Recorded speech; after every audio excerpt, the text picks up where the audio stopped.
Hello and welcome to television57.com update. You probably are very confused about what you're hearing on the media. There's just so many different things. Let's just use a little common sense again. If you watched our first program that was poorly produced about pets, you might want to review that. I mean, we love our pets, but they are mops on our floor, and when we walk in from a grocery store, we have a numerous amount of germs and bacteria on the bottom of our feet. Then we walk in the house, we don't take our shoes off, and the animals can play in it, and then they jump in your lap, and of course they love to just lick your face, don't they? I know all of my little dogs just love to give you a lot of loving and licking everywhere and paws in the face, and this has been on the floor, ladies and gentlemen, exposed to all the bacteria that's laying on the bottom of your floor.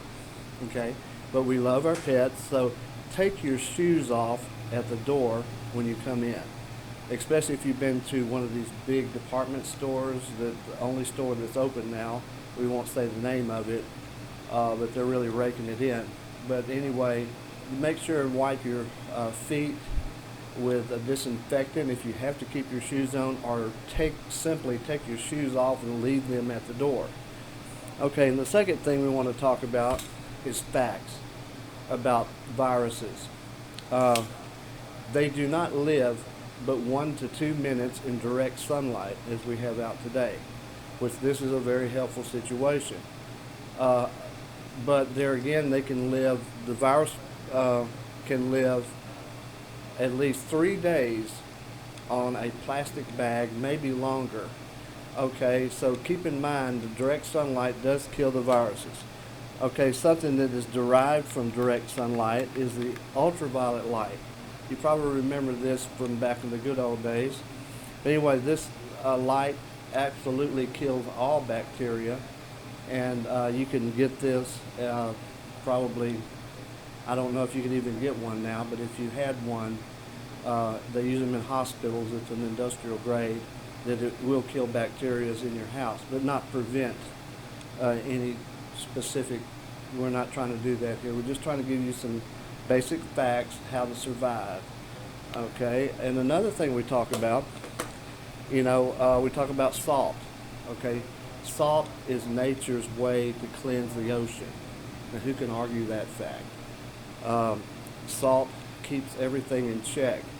So what you might want to do is gargle with a little bit of salt water, maybe 1 teaspoon of salt in half a glass of warm water, preferably above about 100-degree water. It's not going to burn your mouth. And another fact about the bacteria, not the bacteria, but the virus. Let's talk about viruses and bacteria.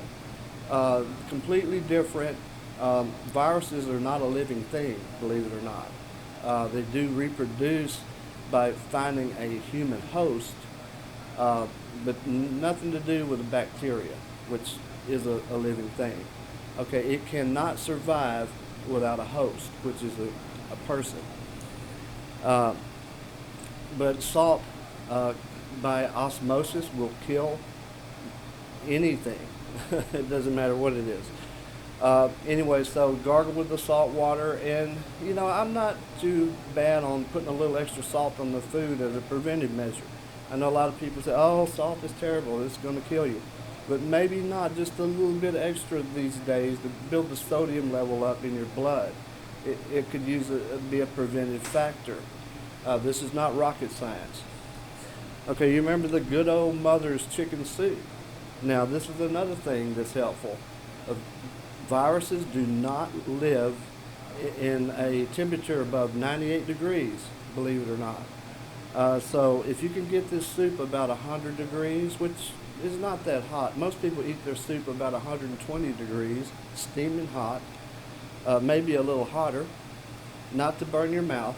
But anyway, this kills millions of viruses or anything that's in your mouth and along your throat too as you swallow. So there's something to be said for good old grandma's chicken soup. So keep that in mind as a preventative measure, not once you get the illness. There's not really anything we're recommending once you get the illness. Okay, another thing for preventive measure is acid. This comes in the form of vinegar, pickles, picante sauce. So just keep in mind, just a little extra picante sauce every now and then. Hey, it may knock off a few of those viruses that are lingering around in your mouth after you just got home from the busy grocery store. Even going to the store can be a hazard to you. So be careful in your shopping days, and I hope these few helpful hints have helped you today. And thank you very much for tuning in to television57.com for an update. Thank you, and y'all have a great day.